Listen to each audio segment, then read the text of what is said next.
Okay, so this piece was originally created for a Paul Smith show. So yes, going back into nature, the jungle, the biodiversity. This one is particularly focusing on all the birds. We have the herons, the green parakeets, we have the kingfishers, we have the peacock, and all the other ones here. We've got the snake with falling ribbons.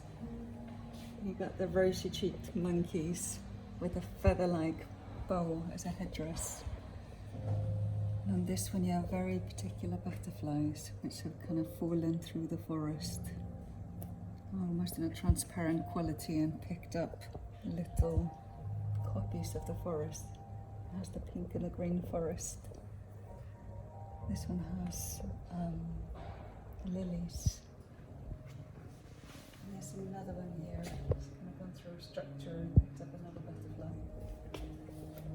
And this one is kind of, you follow the panther at the end of the rainforest where the sun is streaming through the little light at the top of through the canopy of the rainforest. The rainforest is this magical mystery place where I think actually most of our biodiversity still is. We need to be looking after it.